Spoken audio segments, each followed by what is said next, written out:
Hello, my name is Gabriel. I'm part of the Graphic Design 5-6 class of 2024 to 2025. And this is my, how-to on how to laser engrave a PSD file. Okay, so first open the PSD file you want to have laser engraved, and then I'm assuming you all know how to do that, and then save a copy. Again, assuming you know how to do that. Label it whatever you want, just so that you know that's when you're editing specifically for the laser engraver. Okay, so now for open the new copy, and the first thing I recommend you do is immediately turn the background black, because that's what's actually going to make, say your design pop on the wood, and that's what we're going to have to do in general. If you have like a landscape or like cityscape background, mask that out first, and then put the black background on, and then do what we're about to do after, just so it looks better when you actually engrave it. First, pretty simple. You're kind of going to break down all the elements and then kind of just make them black, or not black, but you're going to add a black and white filter and pretty much just make them white. If it is text, you can easily just switch the color to white. It's the simplest thing. So either way, whatever you decide to do, it works. So, but you're gonna want to make the text at least white no matter what, just so that actually pops on the engraving. And then you're gonna want to go to individual elements like Bellingham or Lamine, and then like these crests. You want to individually add a black and white filter. It kind of just depends on the image what you might have to do, but you want to kind of keep them light as possible. Still be able to see features and like defining it, but you want to keep them as light as possible so it contrasts with this black background. Again, it might just depend on the image. You might have to do a little different, but you want to keep them as light as possible so they actually show up on the wood engraving. And if they do have overlapping features, you just want to differentiate those. For the crest, I was able to do them all together, but you might have to do them individually. Just kind of depends on the image or what you're doing. But kind of break down all the elements and just make them individual.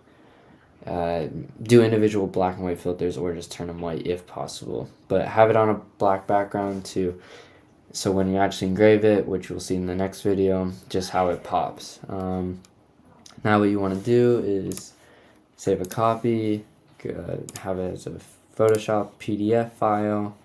This doesn't really matter too much. You can if you want, but unless you're not planning on editing it, this is fine. You just save. I already made one, so it's fine. Replace.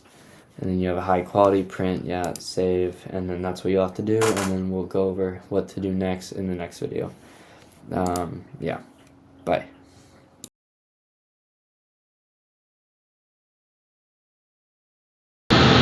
Okay, this is the how-to video second part for setting up PSD files on the engraver.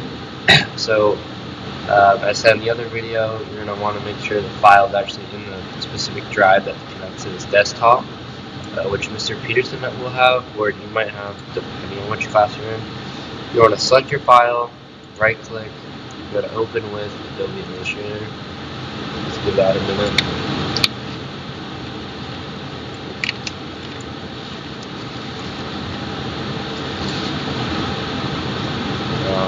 That's fine.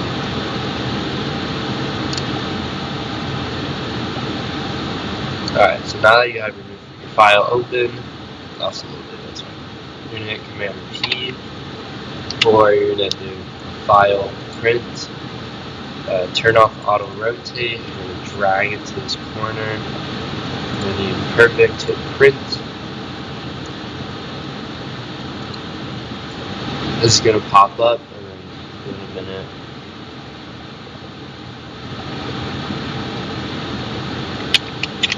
I recommend just hitting Send to Jim, Job Manager, as I call it. This is a larger file, so it will take a little longer. Double click, you'll move it onto the actual piece of wood.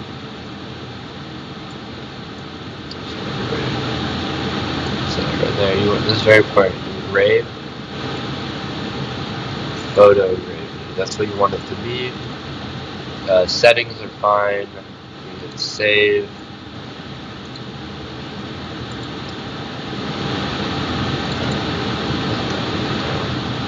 This is a larger file, so it tends to crash under the large files, which is fine.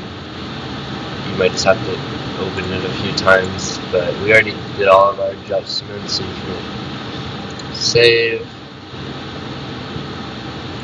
Alright, just hit this little print button, it will send it, it's a queue, so it will send it to the machine.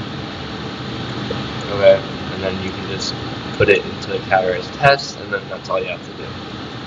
And then I'll go over in the next video actually how to print it or engrave it.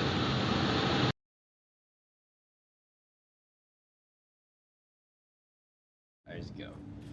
Alright, this is the Epigog engraver or laser engraver, so this is what you'll be working with for the how-to videos. The first step, if you come over here, is, well, this is the desktop you'll be working on, but you gotta hit the power switch over here. You all know how to use a power switch. It takes about 3 minutes to warm up or turn on properly, so we just have to wait a few minutes, and then I'll just speed this up in production, so we can just leave it. So you wanna do the other steps preferably before that you turn it on, or you can do it during while it turns on. Let's go over here. This is the CO2, like, I don't know, sucker. It takes out all the carbon dioxide and all the flame and oxygen out of here while it's engraving, so you don't cause a fire. So before you start engraving anything, you must hit that switch over there, or you will cause a fire or smoke at least.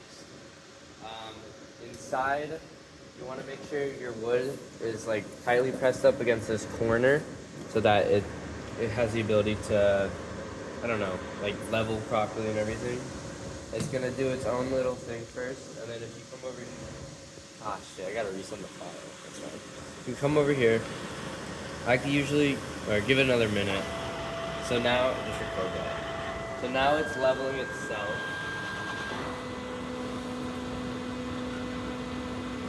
So it has a little warm-up process. Just keep going. I think it's...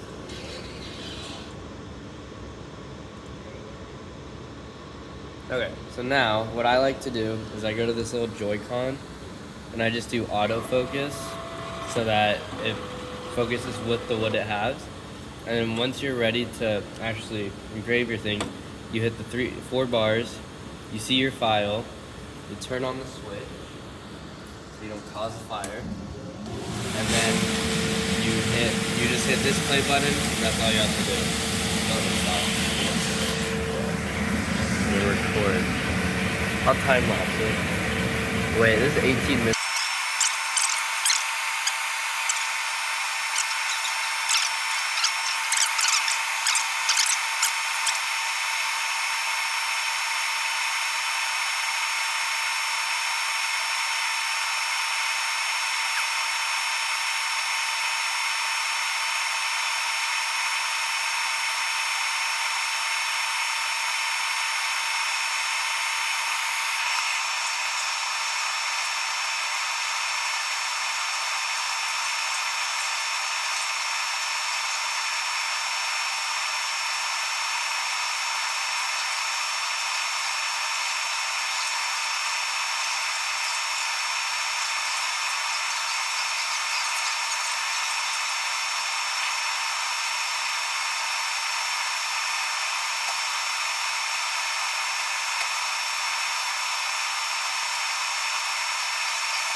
Okay, and that is the final product.